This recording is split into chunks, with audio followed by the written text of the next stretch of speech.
I stand frozen in the corner of Luna's engagement party, watching the scene unfold like I'm peering through someone else's eyes.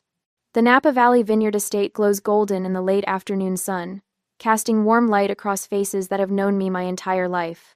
Crystal glasses filled with champagne catch the light, transforming ordinary moments into something that almost looks magical if you don't look too closely. Daniel's fingers find mine, squeezing gently as my father taps his silver spoon against his glass. The delicate chime silences the room immediately. Next to me, Daniel shifts his weight, his shoulder pressing reassuringly against mine. He knows what these family gatherings cost me. Friends, colleagues, loved ones.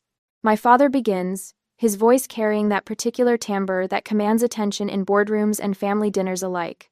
Eleanor and I couldn't be prouder to celebrate Luna's engagement to James.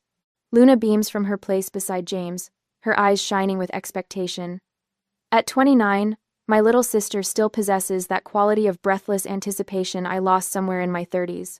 The room shifts forward slightly, business associates and family friends leaning in.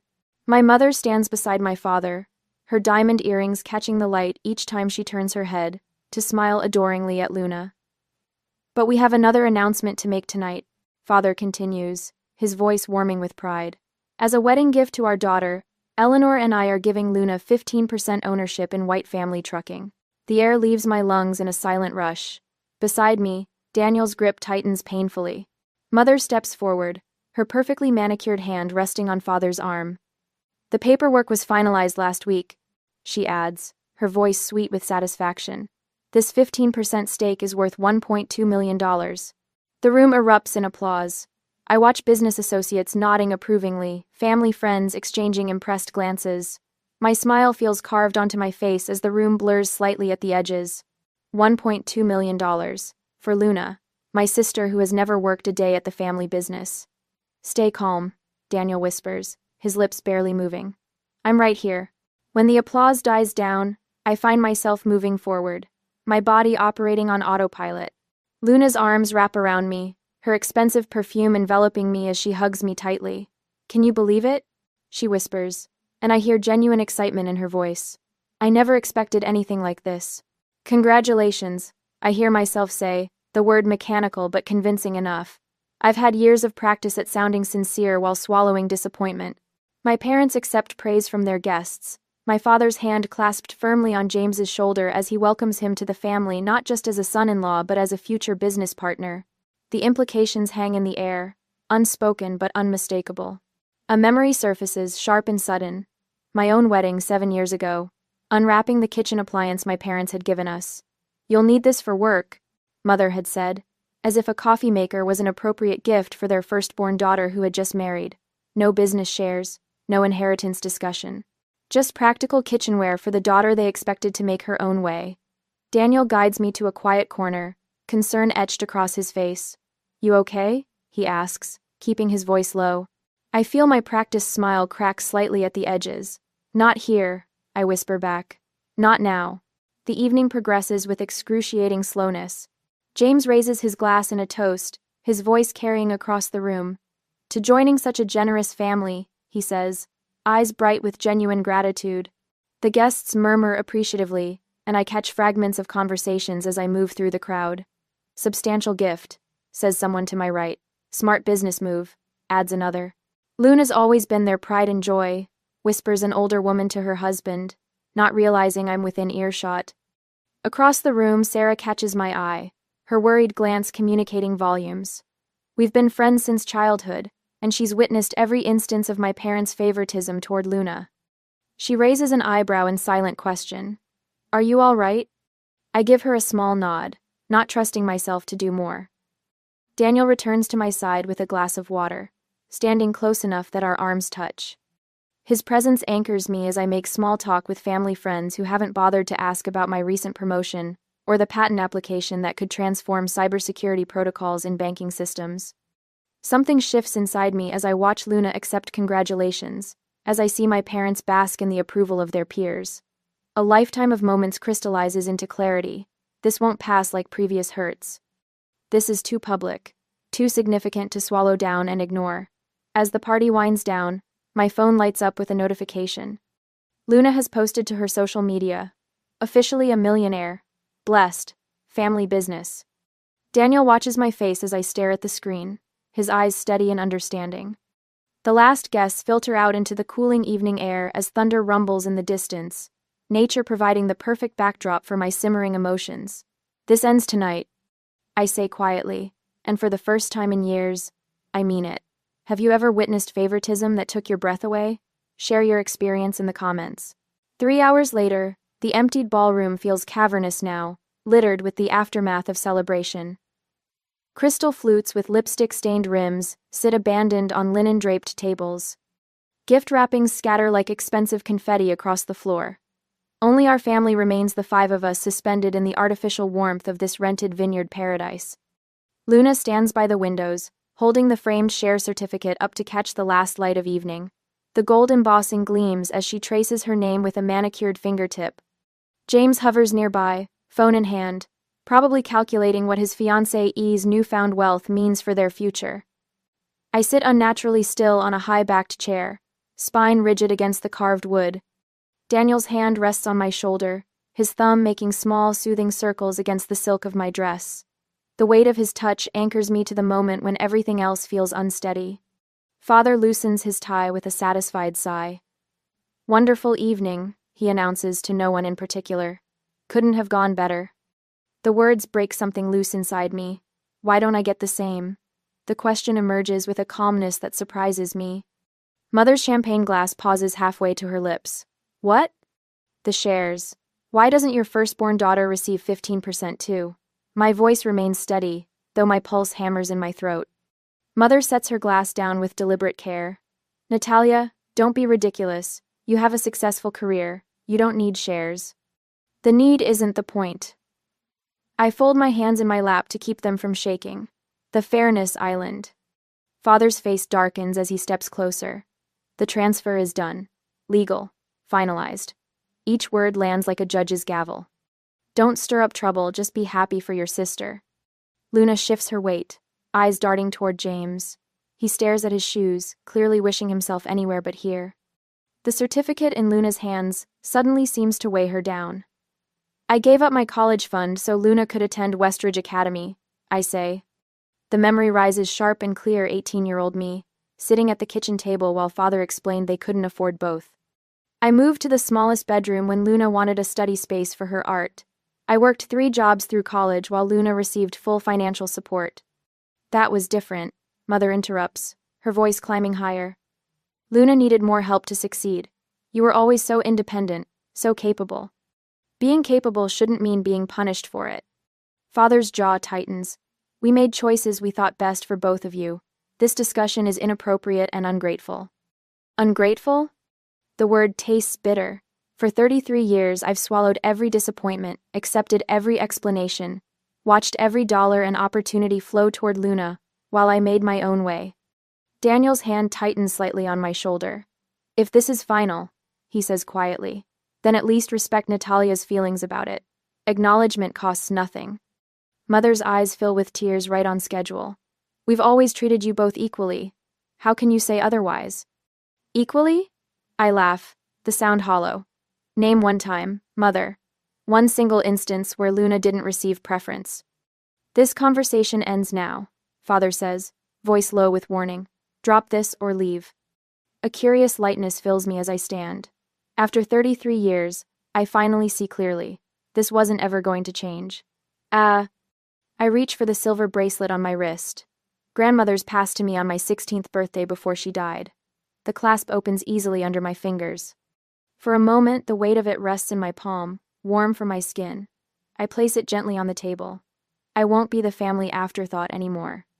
Daniel rises beside me, his presence solid and unwavering. We move toward the door together. "Natalia, please, you're overreacting." Luna's voice breaks the stunned silence. It's the first thing she's said since my confrontation began. I turn back. My sister's face is flushed, her eyes wide with genuine confusion. She truly doesn't see it. None of them do. Mother presses a hand to her mouth. Father stands frozen, jaw working silently. For the first time in my life, I've rendered him speechless. "Family should lift each other equally," I say, softer now. "When was the last time any of you celebrated my accomplishments?" Did you know I'm up for a patent that could transform cybersecurity protocols? That I was promoted last month? That Daniel and I are considering starting our own company? Their blank expressions answer for them. I thought so. I reach for Daniel's hand. Congratulations on your engagement, Luna. And your inheritance. Outside, the night air wraps around us, cool and clarifying. Thunder rumbles in the distance as we walk to our car, neither of us speaking until we're safely inside. Are you okay? Daniel asks finally, not starting the engine yet. I look back at the golden windows of the vineyard estate, at the shadows of my family still visible inside. A strange mixture of grief and relief washes through me. No, I answer truthfully, but I think someday I will be. The first drops of rain hit the windshield as we drive away, leaving behind 33 years of silence. An hour later, in our apartment, rain drums against our living room windows, nature's percussion accompanying the storm inside me. Daniel moves quietly around our kitchen, the kettle's whistle piercing the silence as he prepares chamomile tea. The warmth of our modest craftsman home usually comforts me, but tonight the contrast between our cozy space and Luna's luxurious lifestyle stings with fresh awareness. Here you go. Daniel places a steaming mug beside me, his fingers brushing mine in silent support. I nod my thanks, unable to form words as I stare at the photo albums spread across our coffee table. The leather-bound volumes chronicle a lifetime of subtle wounds, physical evidence I've never examined collectively until now. My hands tremble slightly as I open the earliest album. You don't have to do this tonight, Daniel says, settling beside me on our well-worn sofa. I do. My voice sounds foreign to my own ears. I need to see it all at once. The first photo shows Christmas morning when I was 8, Luna just 4. My small face beams with forced brightness as I hold up sensible winter clothes while Luna sits surrounded by wrapping paper, clutching an elaborate Victorian dollhouse that must have cost our parents a month's salary. The dollhouse still sits in their attic, preserved like a museum piece. Look at your eyes, Daniel says, tapping the photo. Even then you were putting on a brave face. I turn the page and land on my high school graduation.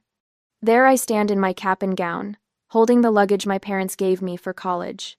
The next page shows Luna beside the brand new Volkswagen they bought for her graduation 3 years later.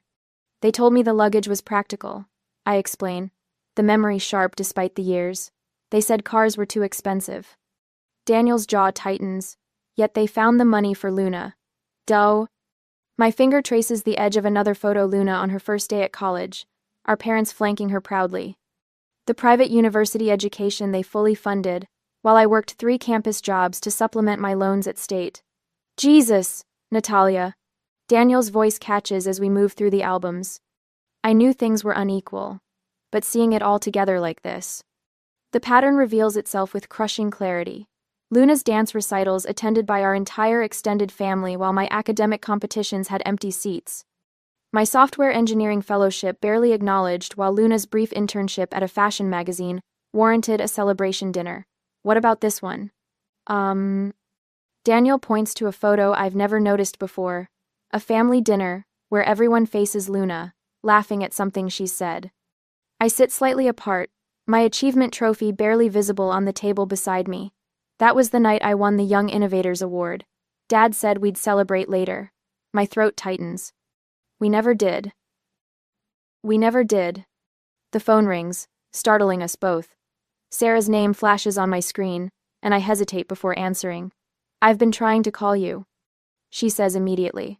I've watched this happen for 20 years, Nat. I'm with you on this. Tears blur my vision. Thanks, Sarah. They never deserved you, she continues, her voice firm with loyalty. Remember when your coding project won that national competition senior year, and your parents skipped the ceremony because Luna had a cold? Daniel raises his eyebrows as I nod into the phone, another memory clicking into place. After we hang up, our doorbell chimes unexpectedly. Daniel peers through the peephole and looks back at me with surprise before opening the door to reveal Professor Williams, my undergraduate mentor, standing in the rain with a concerned expression. I heard what happened, he says, removing his dripping raincoat. His silver hair is plastered to his forehead, but his eyes are clear and determined. Your parents never saw your brilliance, Natalia, but everyone else did. The unexpected show of support leaves me momentarily speechless. You drove an hour in this weather? Some things can't wait, He settles into an armchair, declining Daniel's offer of tea. When that family business needed modernization 5 years ago, whose security software did they implement? Yours. Who solved their logistical problems when they expanded? You did. My phone buzzes repeatedly with incoming messages, colleagues expressing outrage at my family's treatment, friends offering support. Daniel collects my phone, scrolling through with widening eyes. You've built more than you realize, he says, showing me the screen filled with notifications. Look at all these people who see your value. For the first time since the party, something eases in my chest. I hadn't realized how much I needed this external validation proof, that I'm not crazy, that the pattern others see matches my experience. Your career speaks for itself, Professor Williams says, leaning forward. Your patent application could revolutionize how banks protect customer data. Meanwhile, he hesitates. Meanwhile, Luna has tried and abandoned 4 careers. I finish for him, all funded by my parents. They gave her fish but taught you to fish, Daniel says quietly, the simple observation striking me with its accuracy. The irony that Luna received business shares despite having no business experience suddenly seems almost comical. I've built my success through work and sacrifice, while Luna has had everything handed to her. My phone rings again, Mother's name appearing on the screen. I send it to voicemail, but seconds later the notification for a new message appears. Want me to listen to it? Daniel offers. I nod, watching his expression change as he holds the phone to his ear. We've always loved you both the same. He mimics my mother's tearful voice after hanging up. That's exactly what someone would say if they didn't. In fact, love you both the same. My laptop chimes with a new email from my father. The subject line reads, Family Matters in all capitals. I open it to find a stern paragraph admonishing me for making private family matters public and insisting we put this nonsense to bed. He still thinks he can control the narrative. I say, showing Daniel the screen. He's been doing it your whole life, Daniel replies, his arm around my shoulders. They all have. A text from Luna arrives next. You're ruining my engagement celebration. How could you be so selfish? The words sting, but less now. The albums spread before me provide concrete evidence of what I've endured, a visual record no one can dismiss as imagination or oversensitivity. Professor Williams rises to leave, patting my shoulder. Remember, Natalia, family is who treats you like family. Your parents may share your DNA, but these people, he gestures to my phone full of supportive messages, to Daniel, these are your real family. After he leaves, headlights sweep across our front windows. Daniel peers out and frowns. Your parents are here, he says, voice hardening. Want me to send them away? I consider for a moment, then nod. I need time.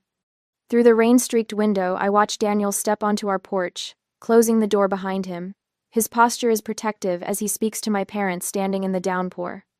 Mother tries to move past him toward our door, but he stands firm. Eventually, they retreat to their luxury sedan, defeated expressions visible even through the rain. When Daniel returns, his shirt damp from the confrontation, a new strength flows through me. For the first time, I've maintained a boundary with my family, and the sky hasn't fallen. How do you recognize when family patterns are too deeply ingrained to change? I ask Daniel, closing the photo albums one by one. He considers the question carefully before answering. When showing them the pattern repeatedly makes no difference. When they refuse to see what's right in front of them. I nod, the truth of his words settling into my bones. I think I've been showing them my whole life. Daniel gathers me in his arms as the rain continues its steady rhythm against our windows. The storm outside might continue, but inside, I feel the first tentative rays of clarity breaking through decades of clouds. My office feels like sanctuary 1 month after Luna's engagement party. The gentle hum of computers and fluorescent lights creates a rhythm that drowns out the noise of family drama. I focus on the code before me, lost in the elegant solution to a security protocol issue that stumped our team for weeks. My computer chimes with an incoming email. I glance at it, then do a double take. Congratulations, Natalia White, reads the subject line from our CEO, Senior Director of Cybersecurity Initiative. The promotion I've been working toward for 3 years, the validation hits me in waves, recognition based on merit, not blood relation or favoritism. My phone buzzes with Daniel's name on screen. Did you see the email? He asks, his voice warm with pride. Just now. I reply, my voice steady despite the emotion swelling in my chest. How did you know already? Your boss called me this morning. I've been planning a celebration dinner all day. Don't stay late. I smile, imagining Daniel in our kitchen, sleeves rolled up as he prepares my favorite meal. In our 8 years together, he's never missed an opportunity to celebrate my achievements, even the ones my family overlooked. As if on cue, my phone lights up again. Mother's name appears on the caller ID for the 3rd time this week. I silence it, adding her to the growing list of family members I'm not ready to speak with. The Thompson cousins called yesterday, Daniel says, hearing my sigh. And your Aunt Judith left another voicemail about healing the family rift. Let them call, I reply, surprised by the calm in my voice. I'm focused on what matters now. The peace I've found in this distance feels earned, not empty. For the first time in 33 years, I'm defining myself without the white family shadow hanging over me. When I arrive home, the aroma of rosemary and garlic greets me. Daniel has transformed our dining room with candles and the good china we rarely use. A bottle of champagne chills in an ice bucket. To the newest senior director, Daniel toasts, his eyes reflecting both pride and concern, and to boundaries that should have been set years ago. We clink glasses just as my phone buzzes with a notification. Sarah has forwarded me a social media post from Luna, elaborate floral arrangements for her upcoming wedding, captioned, "When your parents spare no expense for their daughter's special day." Mother has shared professional photos of Luna visiting wedding venues, her caption about carrying on the family business legacy, thinly veiled ammunition in their campaign to pressure me back into compliance. Your father showed up at your office building yesterday, Daniel says carefully, watching my reaction. Security called me. I set down my fork. He what? He couldn't get past the lobby. I've spoken with security at both your office and here at home. They understand the situation. The anger rises hot in my chest, not just at my father's intrusion but at the audacity. Let me guess. He wanted to reason with me about Luna's wedding? Daniel nods. Apparently Aunt Judith is telling everyone you're having some kind of breakdown, that the pressure of your job has made you mentally unstable. I laugh, the sound sharp and unfamiliar to my ears. Of course, because setting boundaries after decades of being treated as an afterthought couldn't possibly be a rational decision. After dinner, I draft an email to the extended family who've been calling and texting. The words flow with surprising clarity. I appreciate your concern for family harmony. However, the pattern of favoritism I've experienced isn't new and isn't trivial. I'm taking space to reassess relationships that have consistently demanded my understanding while offering little in return. I'm well and focused on my career and marriage. Please respect my decision to engage on my terms in my time. Daniel reads it over my shoulder. Perfect, he says. Clear, calm, and absolutely final. The next morning, I have my first session with Dr. Rivera, a family therapist Daniel researched last week. I need to process this properly, I explain, not just react. That's remarkably self-aware, she replies. Many people in your position would simply burn bridges. I've spent my life building things, I tell her. Even if these relationships need complete reconstruction, I want to approach it strategically. That weekend, we hosted a small dinner for true friends, Sarah, my mentor Professor Williams, and colleagues who've become confidants. We laugh, share stories, and create new traditions untainted by old hurts. When my phone rang over and over with Luna's name Tuesday morning next week, I almost ignored it, but as Shabia's persistent, something seemed off. Dad says the business might be in trouble. She blurts before I can speak. Something about cash flow problems and lost contracts. He's looking for investors. The irony isn't lost on me. The same morning I received notification that my patent application has been approved, with a substantial bonus attached. The family business falters. I'm sorry to hear that. I reply carefully. That's it? You're sorry? Luna's voice cracks. Mom and Dad are fighting about my wedding costs, and James is asking questions about joining a family business that might be struggling, and all you can say is you're sorry? I take a deep breath. What exactly are you asking from me, Luna? Her silence speaks volumes. In the background, I hear our mother's voice rising in an argument. I have to go. Luna says finally. James says this is all getting to be too much. The tension, the family drama. After we hang up, I sit in the quiet of my home office, staring at the framed patent certificate Daniel had made for my previous innovation. Below it sits the notification of my newly approved patent and the investment portfolio we've been building.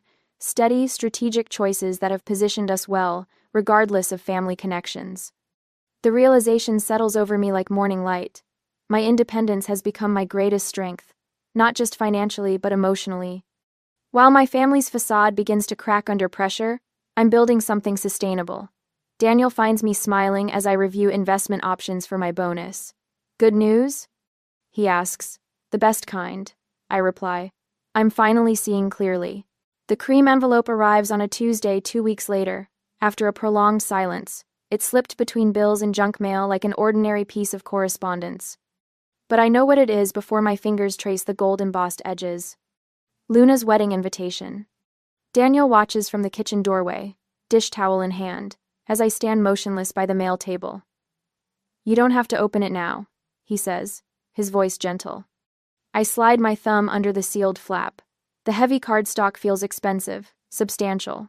Inside, calligraphy announces Luna and James's wedding date, 6 weeks away at the Fairmont Hotel. A small handwritten note falls onto the table. I need my sister there. Please come. Love, Luna.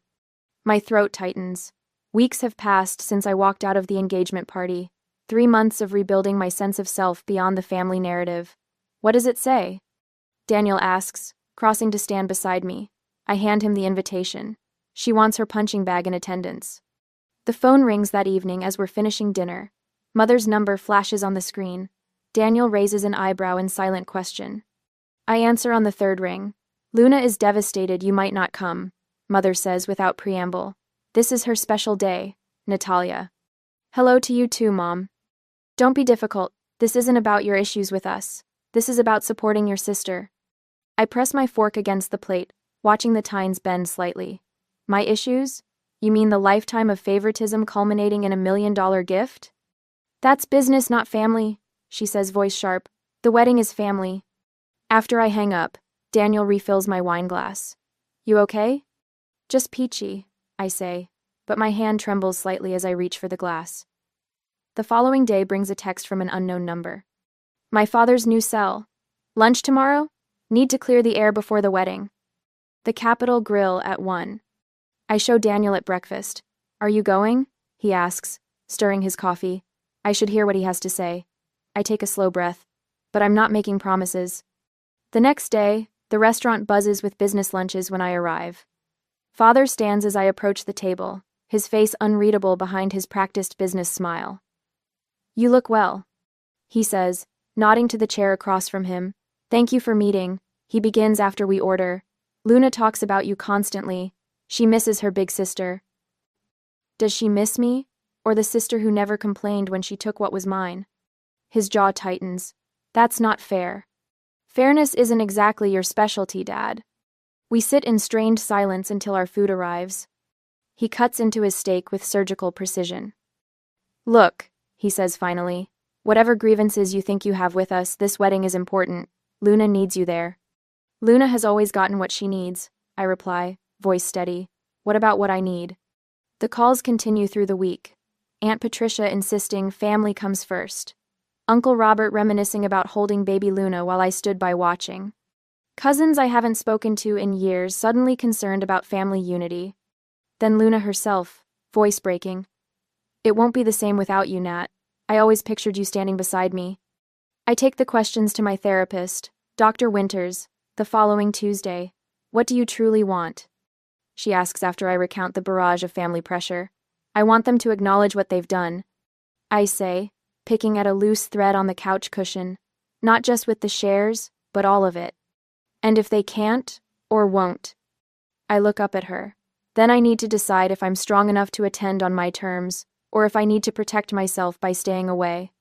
That night, Daniel and I sit on our back deck, watching stars emerge in the darkening sky.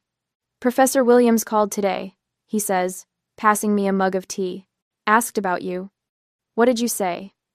That you're fighting battles most people never have to face. He takes my hand. Professor said to remind you that attendance isn't the same as approval. 3 days later, I draft my letter. Not an emotional plea, but a clear statement of boundaries. I write about specific instances of favoritism throughout our lives. About the college fund diverted to Luna's private school. About the childhood holidays where her gifts towered over mine. I end with my conditions. I will attend Luna's wedding if you can acknowledge these patterns existed. Not to place blame, but to ensure we build something healthier moving forward. Daniel reads it twice before I send it. Are you sure? It's time for honesty, I say, clicking send. The pre-wedding dinner arrives before I receive a direct response. We meet at Riviera, an upscale restaurant where the soft lighting seems designed to mask uncomfortable truths. Luna fidgets with her engagement ring, while James makes stilted conversation about honeymoon plans. Mother sips her wine, perfect posture betraying the tension she carries. Father checks his watch repeatedly. The salmon here is excellent, Luna says, attempting to bridge the silence that stretches between us.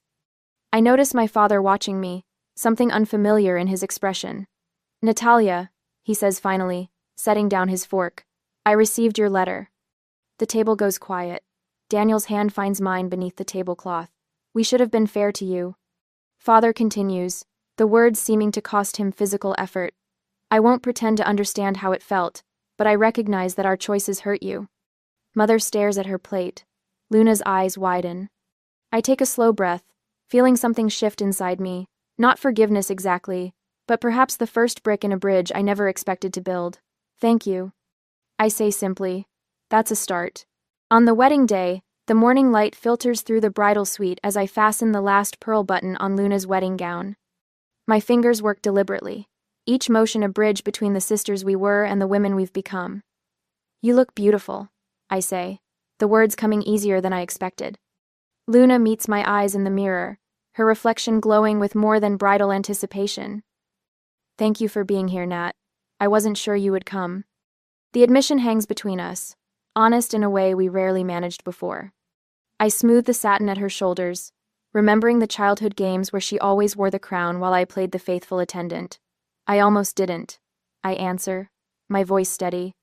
Mother appears in the doorway, her silhouette hesitant where it once would have been commanding. She watches us silently, her eyes taking in the tableau of her daughters together again. Something in her expression shifts recognition, perhaps, of what she nearly lost permanently. Through the window, I spot Daniel in the garden, deep in conversation with Uncle Robert and Cousin Andrew. He navigates my family with the graceful diplomacy I've always admired, creating space for me where none existed before. Seeing him advocate for me without fanfare makes my chest tighten with gratitude. Father approaches as I step outside for a moment of air. His expensive shoes crunch on the gravel path. You've built a good life, he says, his voice carrying unfamiliar notes of approval. I meet his gaze directly. I have, without any shortcuts. He nods, understanding the boundary in my words. Your mother and I were talking about inviting you to the next board meeting. Your security expertise could benefit the company. I'd consider it, I reply, neither rushing to accept nor dismiss the olive branch. Growth happens in these small moments of recalibration. The ceremony unfolds beneath a canopy of white roses. When Luna and James exchange vows, her voice carries clearly. I promise to create a family based on fairness and love with you. Luna's eyes find mine as she speaks these words. The message couldn't be clearer if she'd addressed it directly to our parents. Daniel's hand finds mine, his thumb tracing reassuring circles against my palm. At the reception, champagne flows and music swells. I'm prepared for the familiar patterns to reassert themselves, but something has shifted in our family's gravitational pull. Luna taps her glass, pulling everyone's attention. James and I have an announcement, she says, her voice steady. Instead of joining White Family Trucking, we're starting our own marketing firm. Murmurs ripple through the guests. Mother's champagne glass freezes halfway to her lips. My sister taught me something valuable, Luna continues, finding me in the crowd. True independence means building your own path. Later, Father finds me alone. 3 simple words fall from his lips. I was wrong. The admission costs him visibly, his proud shoulders slightly bowed. Across the room, Mother approaches with tear-filled eyes. Her apology comes wrapped in decades of explanation, but its core rings true. Healing doesn't mean forgetting. Daniel observes as we drive home that night, the stars overhead brilliant against the November sky. 6 months later, Thanksgiving dinner unfolds in our dining room. Luna and James arrive with pictures of their new office space, Mother and father bring modest, thoughtful gifts for everyone. The conversation flows without the undertow of competition that once defined us. In the kitchen, arranging dessert plates, I pause to absorb the gentle hum of voices from the dining room. The journey here wasn't simple or painless, but standing in the warmth of our home, I understand something essential. Family is what we choose to build, not just what we're born into. What does family mean to you? Is it defined by blood, or by how people treat each other? Share your definition of true family below.